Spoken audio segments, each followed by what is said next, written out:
और अब बात सबसे पहले करेंगे देवभूमि में हुई तबाही की। दरअसल आपको बता दें कि उत्तराखंड में ग्लेशियर के फटने से एक ऐसा सैलाब आया जिसने किसी को भी संभलने का मौका तक नहीं दिया। ग्लेशियर के टूटने से तपोवन इलाके में सैलाब ने जमकर कहर मचाया। एनटीपीसी का ऋषिगंगा पावर प्रोजेक्ट पूरी तरीके से बर्बाद हो गया। इस तबाही की कहानी सुनिए उन लोगों से जिन्होंने इसे इतने पास से देखा कि कैसा था इसका रौद्र रूप।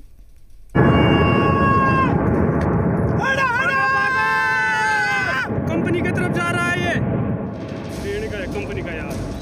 अरे जल्दी आओ गए कौन गया? ग्लेशियर टूटने से सैलाब क्या आए, अपने साथ तबाही का मंजर लाए।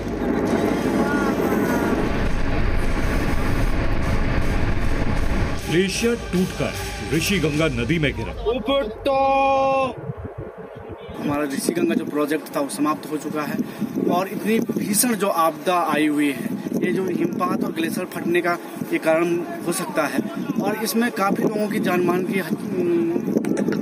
की खतरा हुई है।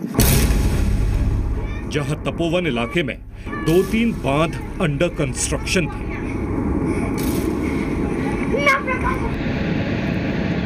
रैणी गांव वाले बांध को तबाह करके सैलाब आगे निकल गए। इसी तेज बहाव में बांध पर काम कर रहे कई मजदूर भी बह गए। नदी के किनारे रहने वाले लोगों से निवेदन है कि वो तुरंत सुरक्षित स्थानों पर पहुंच जाए। हालांकि जैसे ही प्रशासन को ग्लेशियर टूटने की खबर मिली तो आसपास के गांव वालों को अलर्ट कर सुरक्षित जगहों पर भेज दिया गया। उनमें से कई लोगों ने स्कूल में पनाह ले रखी है। हम लोग यहाँ पे आके स्कूल में रह रहे हैं और अपने सारे सामान वगैरह सब लाके यहाँ पे रखे हैं और बच्चों को भी यहाँ पे रखा है हम लोगों ने।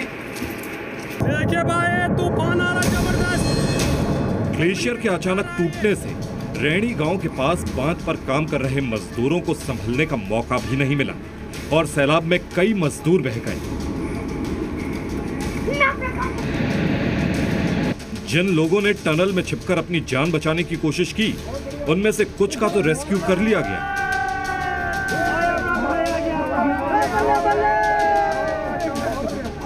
लेकिन अभी भी कई लापता हैं। तपोवन जो डैम है वहाँ पे टनल अंडर कंस्ट्रक्शन थी, तो उस टनल में काफ़ी करीब 20-25 वर्कर्स हैं जो उसमें फंसे हुए हैं।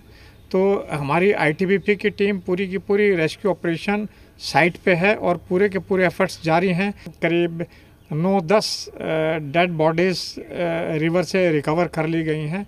बाकी के बारे में सर्च जारी है। तो सारे के सारे मिलके सारे एजेंसीज मैक्सिमम जनरल लोगों को रेस्क्यू करने की पूरी कोशिश जारी है।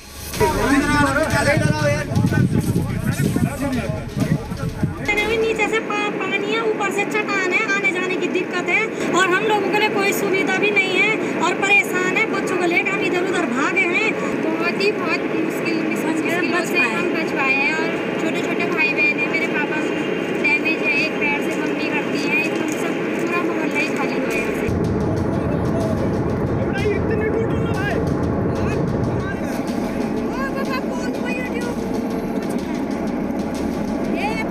चमोली में ग्लेशियर टूटने की खबर से रुद्रप्रयाग, श्रीनगर और देवप्रयाग क्षेत्र में भी अफरा तफरी फैल गई।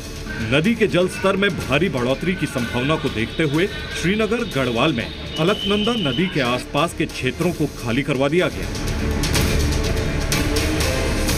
श्रीनगर में अलकनंदा नदी के बीचों बीच बना धारी देवी के मंदिर में आज एक भव्य यज्ञ का आयोजन होना था, जिसकी वजह से वहां श्रद्धालुओं की भारी भीड़ थी।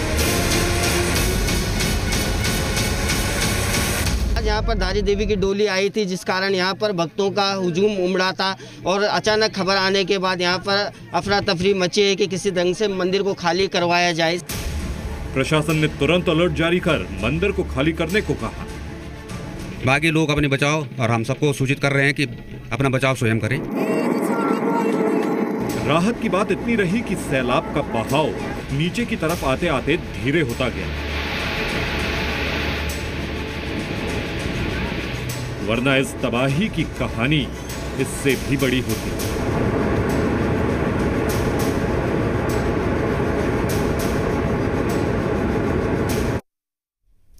और अब सारा फोकस उन लोगों को बचाने पर है जो सैलाब आने के बाद इधर उधर फंस गए। टनल में फंसे कुछ लोगों को बचाया गया तो कुछ लोगों का शव भी मिला है।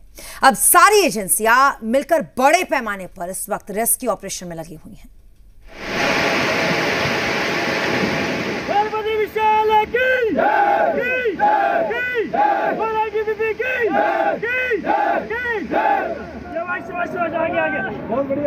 अचानक आए सैलाब से बचने की कोशिश में जो लोग टनल में फंस गए थे, उनको निकालने का काम युद्ध स्तर पर चल रहा है।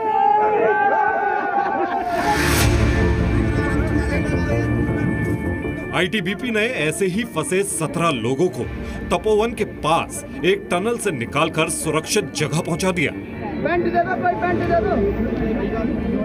अब ये दूसरे टनल में फंसे लोगों को निकालने की कोशिश में लगे हैं।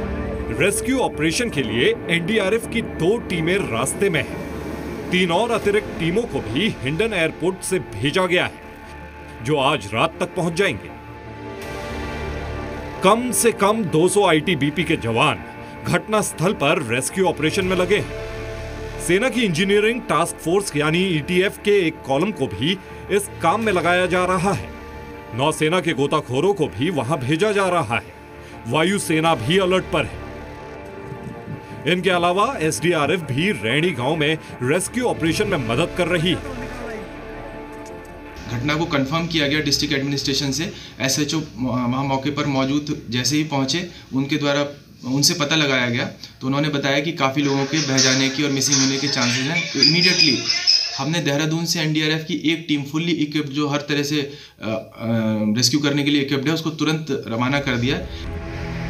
हालांकि सैलाब का बहाव आगे जाते जाते धीमा पड़ गया है, लेकिन प्रशासन कोई रिस्क लेने के मूड में नहीं है। इसीलिए हरिद्वार और ऋषिकेश के लोगों को निचले इलाकों से हटाया जा रहा है। ऊपर से गंगा का जलस्तर बहुत बढ़ गया है, पानी लगातार बढ़ रहा है। गंगा घाट कभी कर दो। कुल मिलाकर शुरुआती बर्बादी के बाद हालात नियंत्रण में हैं। सैलाब का रौद्र रूप देखकर इस बात का डर था कि कहीं ये केदारनाथ त्रासदी की तरह तबाही तो नहीं मचाएगा। लेकिन राहत की बात यह है कि आगे बढ़ते और दिन ढलने के साथ ही सैलाब भी थमसा गया है। ब्यूरो रिपोर्ट, जी मीडिया।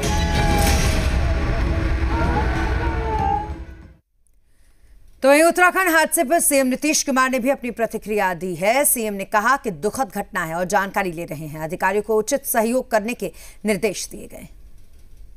अभी जा रहे हैं, तुरंत सुने वहाँ पर जो कुछ भी हुआ है उसके लिए हमारे अधिकारीगण भी वहाँ के पूरे संपर्क में हैं। क्योंकि गंगा नदी से संबंधित ये चीज, उसका असर पड़ने वाला, हम लोगों को भी यहाँ सबको अलर्ट रहने की आवश्यकता होगी। तो अभी हमको तत्काल हम अपनी बात का